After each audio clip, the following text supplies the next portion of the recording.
Assalamualaikum warahmatullahi wabarakatuh. Kembali lagi di semester 2 bersama Bu Meta. Sebelum kita masuk ke tema ekokulineri, kita bahas dulu yuk apa sih kaitannya eco farming dengan ekokulineri. Semester 1 kemarin kalian sudah belajar bagaimana cara mengolah tanah dengan cara organik atau cara menanam yang baik gitu, yang selaras dengan alam. Nah, contohnya seperti beras, kalian sudah sering lihat ya, ternyata untuk sebutir beras menjadi nasi itu membutuhkan waktu yang lama, melalui proses yang panjang. Makanya, di sini kalau kalian sudah belajar eco farming, tapi ketika makan masih suka buang nasi, berarti kalian belum memahami esensi atau pentingnya eco farming, yaitu kita harus belajar menghargai jasa para petani. Dan juga kita harus bersyukur. Maka makannya harus cukup, harus pas, ngambilnya tidak boleh berlebihan. Nah, dari hasil tani atau hasil tanam kita, maka kita harus bisa mengolah.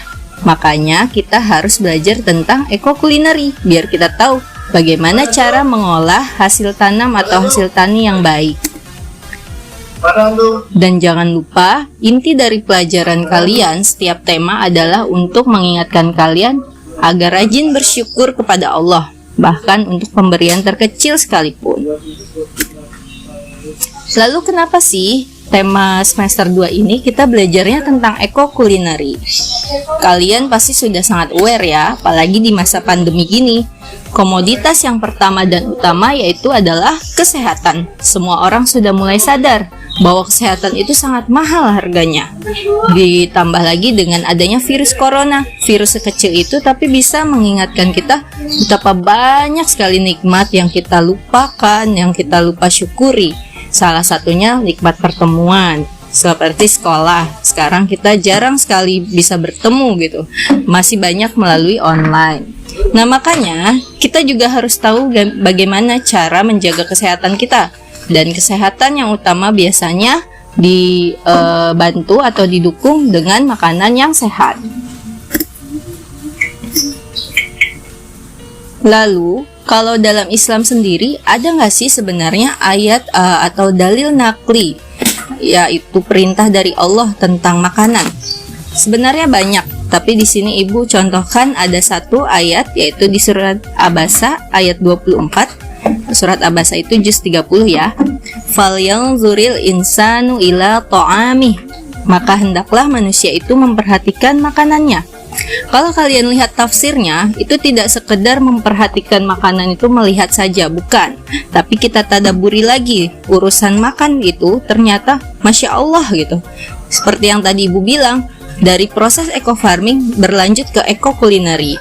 Dalam ayat ini, Allah tuh sampai ngingetin, setiap kita melihat makanan di depan kita, ingat luar biasanya nikmat yang kita terima. Contoh, misalnya kalian makan tempe goreng.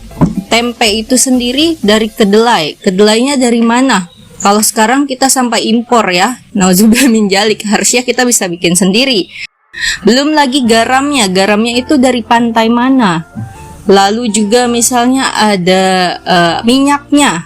Itu melalui proses yang bagaimana? Makanya ketika kita makan, itu dianjurkan membaca basmalah, mengingat Allah. Dan juga setelah makan kita jangan lupa bersyukur. Doanya memuji Allah gitu. Karena luar biasa. Kalau menurut kalian, cuma tempe goreng, padahal itu luar biasa loh. Kalian udah jadi orang terkaya sebenarnya. Kan kalau misalnya mikir-mikir gitu ya, berapa waktu yang diperlukan garam untuk sampai ke hadapan kalian, itu luar biasa melalui ekspedisinya, Masya Allah gitu. Ya, kenapa sih Allah sampai menyuruh kita memperhatikan makanan kita? Karena kita harus ingat apa tujuan diri kita dicipta, yaitu Allah ingin menjadikan manusia sebagai khalifatul fil ard. Nah, khalifah itu pemimpin. Apakah pemimpin itu lemah? Tentu tidak ya. Pemimpin itu udah pasti harus kuat, baik mental ataupun jasmani. Itu ada dalam Al-Baqarah ayat 30. Nah, salah satu syarat khalifah selain kuat rohani, dia juga harus kuat jasmani. Berarti dia membutuhkan asupan yang bergizi. Nah, asupan yang bergizi dalam Islam tidak hanya sekedar enak atau baik, tapi juga ada kata-kata halal dan thayyib. Ada dalam Quran surat Al-Maidah ayat 88. Maksudnya halal thayyib itu apa, Bu? Contohnya cabai. Cabai itu halal nggak? Halal insya Allah ya. Nanamnya misalnya kita dapatnya jalur halal. Tapi apakah baik kalau kita konsumsi sekaligus 1 kilo dalam waktu 5 menit? Nah, itu tidak baik. Itu bisa menzolimi tubuh kita. Atau bisa juga misalnya anggur. Anggur itu baik nggak? Baik. Tapi ketika kita menjadikan dia fermentasi anggur, memabukkan, apakah itu halal? Tidak. Maka makanan kita harus didasarkan pada 2 kriteria tadi, harus halal dan baik. Kita terkenal sekali sebuah quote bahwa you are what you eat. Kalau menurut salah satu pakar kuliner sehat, Pak Wid, dia bilang juga selain what you eat adalah how you eat. Berarti bagaimana cara kamu mengkonsumsi juga sangat berperan. Karena contohnya seperti kenapa sih Rasulullah itu memberikan sunnah berbuka puasa atau sahur dengan sebutir kurma? Kenapa tidak dengan air kurma, madu kurma? Karena kurma itu sebenarnya kalau dibiarkan berfermentasi juga dia menghasilkan madu. Yang lebih baik adalah buah yang masih berbentuk buah, belum berupa jus atau belum berupa sarinya. Dan di salah satu keutamaannya adalah ketika kalian memakan buah yang masih berbentuk buah itu, pasti kalian akan mengunyah. Nah, proses mengunyahnya itu yang sebenarnya dituju sama kesehatan gitu. Semakin kita lama mengunyah, Rasulullah aja mencontohkan kita mengunyah kalau bisa 27 atau 33 kali ya. Nah, itu kenapa selain mengeluarkan rasa manis asli, itu juga bikin enzim-enzim kita bekerja dengan sempurna gitu. Jadi kalau kalian makannya buru-buru, itu sebenarnya kurang baik. Walaupun kalian makannya sayur, walaupun makannya sehat, tapi ketika prosesnya tidak dinikmati sebagaimana Rasul mencontohkan, nah itu akan berkurang manfaatnya. Makanya ketika makan tetap pakai sunnah Rasul, duduk, lalu pelan-pelan dikunyah, lalu juga kalau minum 3 teguk. Itu sebenarnya ketika ditelaah, Masya Allah sekali banyak kebenaran dalam sunnah Rasul itu. Dan sebenarnya itu semua kembali untuk menyehatkan diri kita. Jadi kalau kita tidak mau mengikuti sunnah, sebenarnya kita menyengsarakan diri kita sendiri. Sayangnya, makanan sehat dan bergizi di era modern ini sangat sulit ya didapat. Kenapa? Karena kita sudah sering banyak memakai yang instan. Hasil teknologi yang pakai proses pengawetan, penambahan cita rasa, contoh-contohnya yang frozen, pasti kan kadang kebanyakan kalau pabrik pakai pengawet. Lalu juga kalau jajan-jajan yang biasanya pasti deh pakai MSG atau Royco. Bukannya tidak boleh ya, tapi berlebihan itu yang tidak baik. Dan kalau kita sering mengkonsumsinya, tanpa sadar kita menimbun racun di dalam tubuh kita. Lalu seberapa besar sih peluang ekokulineri ini? Kenapa kita sampai perlu belajar ini, Bu? Dan ternyata kesadaran masyarakat untuk hidup sehat di Amerika Serikat sendiri sudah mulai digaungkan ketika tahun 2016. Banyak kasus pasien meninggal karena kanker usus besar. Dan kanker usus besar itu kebanyakan diakibatkan karena konsumsi junk food. Di Indonesia pun RSCM menyatakan tiap tahun menerima 50 penderita kanker usus besar. Sekarang ini kalau kalian perhatikan pasti banyak bisnis yang menjual makanan sehat, dan itu jauh lebih laku. Apalagi saat pandemi gini, yang dicari benar-benar yang prosesnya bersih, yang sehat, yang organik, walaupun mahal karena mereka tahu yang sekarang enak saja tapi tidak sehat itu tidak baik. Bagaimana cara mengimplementasikan ekokulineri dalam keseharian kalian? Yang pertama tentunya kalian hindari makanan yang memiliki atau mengandung bahan pengawet. Biasanya ya yang buatan pabrik atau frozen food yang ada tanggal kadaluarsa, itu biasanya tuh otomatis banyak bahan pengawetnya. Apalagi yang kadaluarsanya lama sampai tahunan. Lalu yang kedua, metode memasaknya. Mulailah beralih dengan cara dikukus, direbus, atau ditumis dengan sedikit minyak. Kalau mau goreng nggak apa-apa, tapi jangan banyak-banyak minyaknya. Dan kalau bisa minyaknya jangan dipakai berulang kali, karena itu yang menyebabkan banyaknya kolesterol nanti. Kalau mau sekali pakai saja, ngegorengnya sekali ganti lagi, makanya nuang minyaknya nggak usah banyak-banyak. Lalu ini yang paling sering diingatkan, perbanyak makan buah dan sayuran.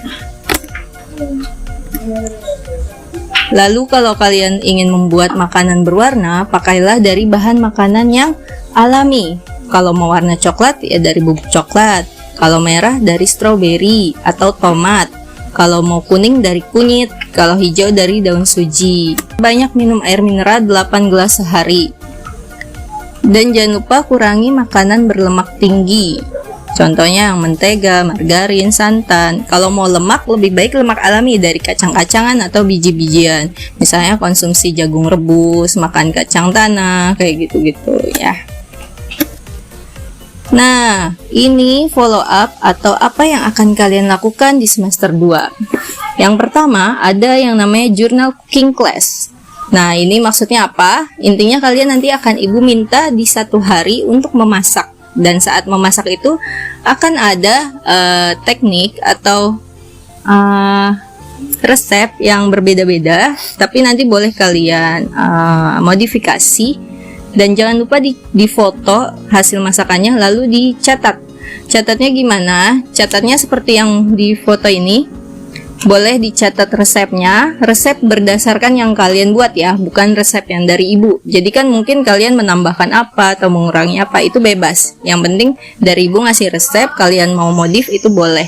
Dan nanti kalian ceritakan juga apa sih kesulitannya atau yang menarik saat membuat masakan ini. Dan yang paling penting itu di fotonya. Tapi boleh 2 cara ya.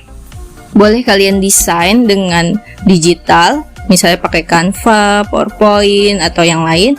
Tapi boleh juga kalian tulis tangan, dibikin craft gitu, lettering, boleh kayak gitu.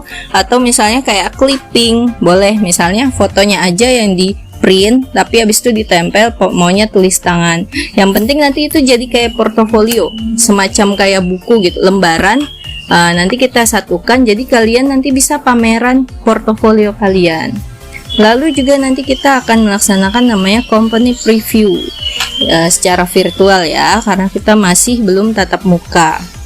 Ini kemana nanti akan dijelaskan pada saat menjelang company previewnya. Ini lebih ke kita pengen tahu usaha kuliner mana yang sehat dan masih bertahan hingga saat ini.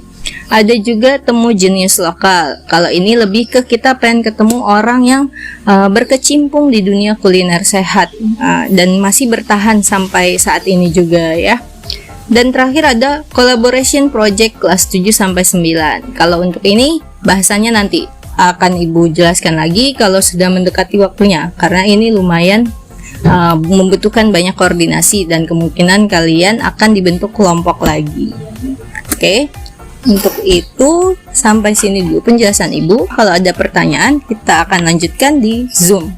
Terima kasih. Wassalamualaikum warahmatullahi wabarakatuh.